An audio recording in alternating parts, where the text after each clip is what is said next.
Cool, so hi DEF CON. I'm Redesm. Don't ask about the name, it involves an incident with a Caesar cipher at a preschool. Welcome to PEIMA DEF CON edition, where we're going to talk about how to break denial of service attacks and do anomaly detection on the cheap. This is mostly a defense talk, so no cool exploits, sorry. But there is a lot we can play around with here, and so if you like hacking, this is probably for you. Alright, so who am I? My real name is Stefan. I am, by most accounts, a PhD student. I live in the beach and sunshiny wastes of Perth, Western Australia, which is about 28 hours worth of flying time from here. The bonus is that the weather's basically the same over there in summer, so I mean the heat's been kind of meh. Now I'm a network kind of guy. I love my networks and network security. I work in research with Curtin University. That's the first logo, in case you were confused. I also work with a company called ES2, which lets me do my hacking stuff. They're the second logo. They're some great guys. If you're in the Perth region, call them up. They're lots of fun to hang with. Cool. So what are we talking about today? We're talking about how you can use power laws to protect your stuff, basically. In short, this is anomaly detection without any sort of AI whatsoever. It's pretty great. So we're going to have a look at what they are, how they work, what I've been using them for, which is denial of service defense. And we're going to look at what the research shows is possible, and consequentially where your hacking sort of efforts would be really, really useful and probably get you some serious cred. And then I'll release a neat tool to get you on your way, and a demo that can show you what you can actually do with it if you work with it. So, power laws, or more honestly, power law probability distributions, which is a mouthful, so nobody's got time for that. Basically, there are natural processes out there in nature. Earthquakes, light from stars, mutation in DNA, language, that sort of thing. The things that are descriptive of these things tend to follow these things called power law distributions, which is the second graph over there. There are a couple of popular ones that are well known. Relatively speaking, Vsauce did a great video on Zipf's law that you should totally watch if you're interested in this sort of thing. But yeah, so Zipf's law basically says if you've got, because language is a natural process, if you take a book and count all of the words in the book, the second most popular word will appear about half as much as the first most, and the third most popular word appears about a third much as the first most, and so on and so forth. And it's really weird because it works in every single language, in every single book, period. Which is bizarre. We have no idea why. This also works for financial transactions. You can use this to detect fraud, because funnily enough, when something should be following a power law and isn't, something's wrong. And it's very, very sensitive to that. So banks have been using this for ages, and we've only started using this in network security in the last year. So what does that mean for us? Well, basically, network traffic is somehow natural, which means that Skynet is real, the singularity is here, Elon Musk was right, and we're all going to die. Seriously though, it just means we can apply power laws to it to do anomaly detection without any sort of AI to it, because what we do know is that under normal circumstances it should follow one of these power laws. Things should follow power laws in network detection, and if they don't, we already know that something is wrong. Cool. The neat bit about this for denial of service attacks is that thanks to the nature of denial of service attacks wanting to, specifically flood-based denial of service attacks wanting to overwhelm a network, you can't actually do one without breaking a power law. So I will know you're doing it. Cool, so basically we don't have to teach a computer what normal is anymore, so no AI, great stuff. The cool one is Benford's law, which you can hard code because it never changes. Basically, if you have a number that's long enough, say the amount of time in milliseconds between any two packets arriving on a system, we know that the probability that the first digit is 1 is about 30%. We actually know what the probability for all digits in that number, being any given number, is, which is great, and conveniently the whole thing never changes, so you can just hard code it and away you go. What can we do with that? Well, I've been beating denial of service with it for the last 6 months. Basically flood-based denial of service attacks. Amplification attacks are particularly good. The sort of things that the Internet of Things is likely to cause more of, as more of these ridiculously insecure devices enter the Internet. So basically in this graph here you can see 10 separate denial of service attacks, one after the other. It's actually on a network where we've got a bunch of gamers playing Unreal Tournament 99 and someone's trying to stop it from winning. Because, we like blasts from the past and whatnot. So the higher that number, so the higher that line goes, the worse its error from Benford's law is, and you can easily see when your denial of service happens. This is a single machine. You throw more machines in there, you make it a larger attack, it becomes more ridiculous. It's practically instantaneous too. Each data point in that graph represents about 1,000 packets, a window about 1,000 packets in length, which takes about, a couple of milliseconds to appear. So we know about the attack starting and stopping within milliseconds of it happening. And I've seen it work in real time in gigabit scenarios, and it's likely it's capable of actually going even faster, so you can do some really cool stuff with this. Again, it detects this without any training whatsoever. I didn't have to train anything, I just said, when the number is greater than 0.5, tell me a denial of service attack is happening, and it's pretty much always accurate. So how do we do it? Well, it's really, really cheap. We get ourselves a TCP dump. It's a really complex piece of software. We get it to dump in -NN, so just we want to get the headers and none of that cool, resolving thing. We extract features, namely the length and what their timestamp is. We check how well those features fit power laws via a goodness of fit function. If you want to investigate more of these, please look at the code and the demo I'm going to be in the tool I'm going to be releasing. You print out the result to a CSV and throw an alarm or something. And I mean, this works with any subset of traffic data, so you can actually narrow this down by excluding the people you know are good until eventually you figure out exactly who the people that are, denial of servicing you, and you can probably change your IP tables at that point to drop their packets. So what can you do? Well, unless you're a really big company, this probably won't save your network, because if someone wants to distribute a denial of service attack you, we saw with Krebs 600 gigabits a second, I'm not entirely sure your router can deal with that. But what you can do is you can look for attacks and you can tell where they're coming from. So you can report to your ISP and say, hey, I'm being denial of service by these people, and that makes their life a lot easier. You can actually invert this too and look at your own network. So you can turn around and say, hey, my laptop is sending out a denial of service attack. Who the heck has owned my laptop? Which is great, because that means you're probably part of a botnet and you want to go and flash that thing. Right, so what else can you do? Well, research. We can see that you can actually see more than just a denial of service, because obviously that's not the only disturbance on a network. You can see some attacks. Now, the attacks we have seen so far are Nmap and some buffer overflow style attacks, specifically for NGINX. You can see them happening, but that's because I'm not doing anything smart with my detection. I'm literally drawing a line and saying, if it's above that, there's something wrong. You can actually probably train something to figure out the shapes of each of these attacks, because each spike looks slightly different. That one there is an Nmap port scan, so not using the Nmap scripting engine. So yeah, you could tell that trained thing to make decisions for you, and yeah, it's pretty cool. We don't know exactly what the limit of the threats are that you can detect, and pretty much anything that happens will change how your network works, and power laws are really good at picking up that. So some disturbances aren't attacks. Power laws are really great at telling when that underlying process that's creating your traffic changes. In this graph here, there's actually some kind of anomaly. Sure, there's some spikes there, but the one we're actually looking at here is the big bump in the middle of it. That's actually when everyone starts logging in at 6 a.m. in the morning. We can actually tell when people start logging in just by looking at the Benford's law compliance of the data. It's pretty cool.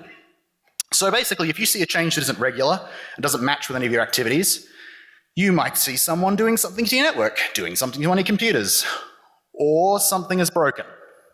And that's pretty helpful too, I guess. However, that's not the only things we can look for changes in. We can look for changes in your user. You see, humans are pretty natural, right? Language is natural, finances are natural, they're both done by humans. Well, turns out users interacting with keyboards is also pretty natural in terms of process. We've actually seen in research that you can turn around and take the time between each key press you make. And that actually conforms with Zipf's law, the law that actually, language conforms with. So whenever you actually change user, the error slightly changes. If you, instead of looking at how well it conforms with Benford's law, you look at the difference between the actual law itself and what you do, so what the errors are individually, and you save that as a profile, whenever you're using the computer, you'll be around about that profile. And whenever someone else uses your computer, they'll be completely different.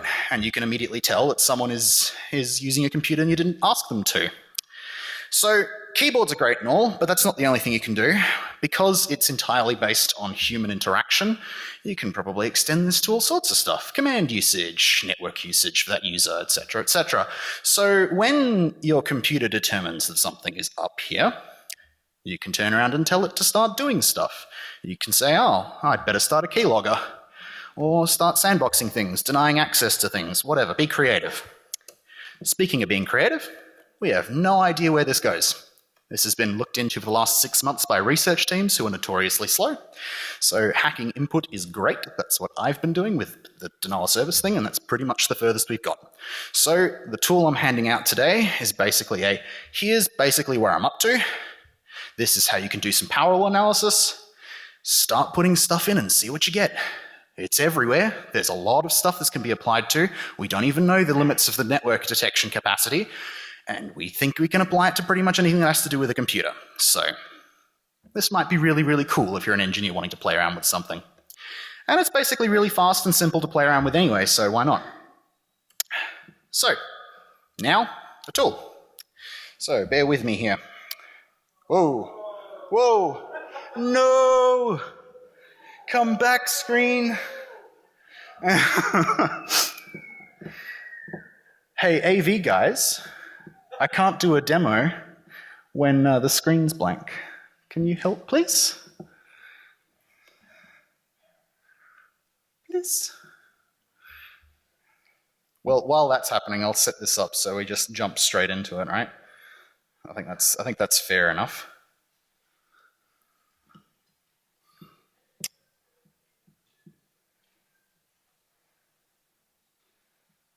No.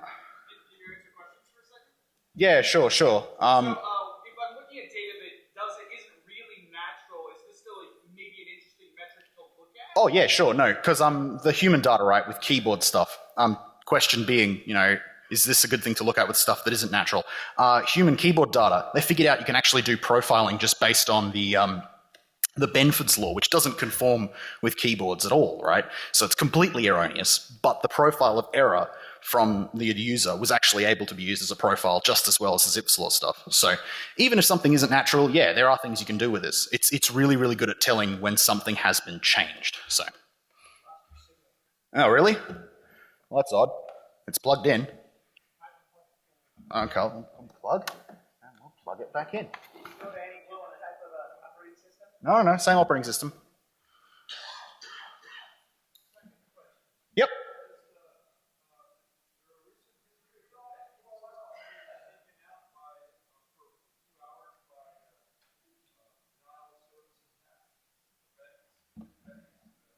Taken out themselves?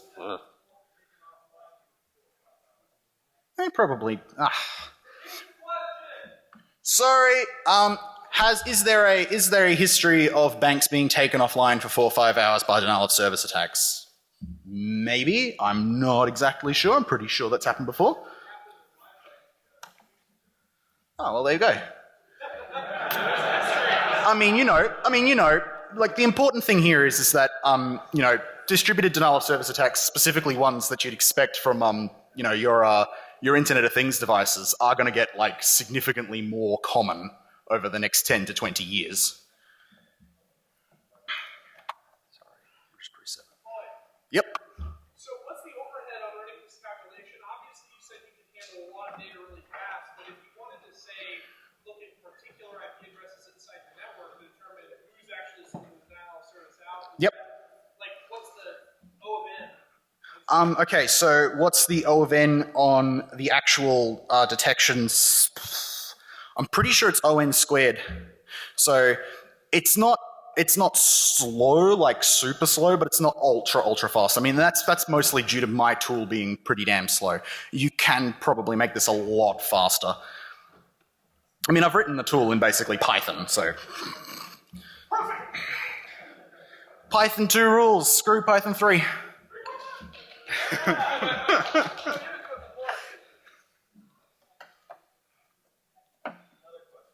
Yes.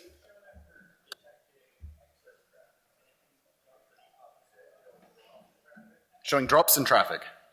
Ooh. Different. Yeah. No, it wasn't on the presentation. Can you pull your presentation back up? Oh, sure. Okay, so if I put this back up. What? Okay, so we can do the presentation bit, but we can't do the... Okay, cool. All right, let's see. Duplicate. There you go. Oh, thank God for that. Thank you, guys. The AV team, everyone. All right. So the demo, right? It's sitting on Bitbucket because I'm a terrible person and I like Mercurial. Cool. The address is on the slides. Take a shot when I switch back to the slides. But basically, here we've got your typical, Nmap output. You cat that into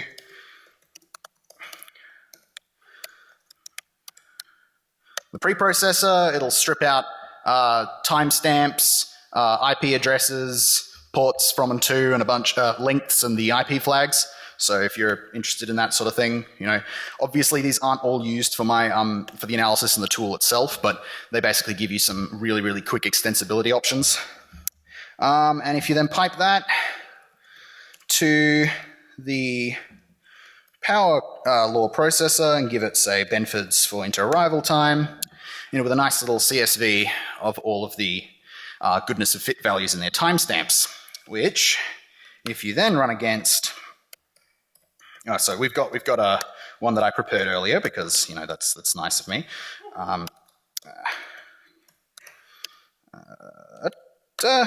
Yep. If you then go Python, plot, code, plot, output, if we pop over to here, hey presto, you can see when a denial of service attack is happening. Of course, that's me being human and looking, but again, if you drew a line above 0.05, you'd be going, hey, something's gone wrong as a program. Take a shot of... Oh, shit. That's not what I wanted. Damn you, Microsoft. All right, cool. So there you go. Right there. Grab a shot of that. Whoa. Oh, no, it just crashed. All right. Did everyone get that? Okay. Okay, let's try that again. Please, Microsoft. Hey, I'm not gonna click it. Just take a shot, right? Like my email will be at the end slide. Take a shot of that too. Okay, so last thing to do. Magic trick. We're going to do some Unreal Tournament denial of service direct inline mitigation without knowing anything about the attacker. We cool doing that or? Okay, cool. 1 minute. Cool. So we got the server with a user and a server. We've got a user. We got Kali. I will jump to the fun part of this because I do not have much time. Thank you, AV screwy things. Right, cool. So here we've got the guy up top here. This is the server. We've got... Oh, shit. It's gone and done that thing where it's... stop extending. All right. Cool. There we go. Can we see it now? All right. This guy is the server. This guy is the player. This guy is our really nice secret project filter in the middle in the gateway. And this is Kali. If I jump ahead here, we can see I'm doing hping to launch an attack, right? The filter detects it. Wait for it. Right, so the filter's detected it, and it's currently actively mitigating the attack. It is looking at individual packets and determining whether or not they are denial of service packets. It is not determining whether or not the machine that is attacking it is actually a bad guy. As you can see, there's no lag. If I jump a bit forward, I've actually turned it off. Here we go. And as you can see, the player can no longer play. There's a big jump in traffic on the server. If we jump over to here, yeah, you can see up the top there that we are now seriously lagging because, again, it actually is a denial of service attack on. So that's without the filter. And if we jump forward again, when we switch it back on, there you go. So you can see that the traffic has dropped again. The thing can detect an attack. It is currently mitigating. And yeah, there's no lag. So we've successfully used this to directly inline mitigate a denial of service attack. So that is it. Thank you very much.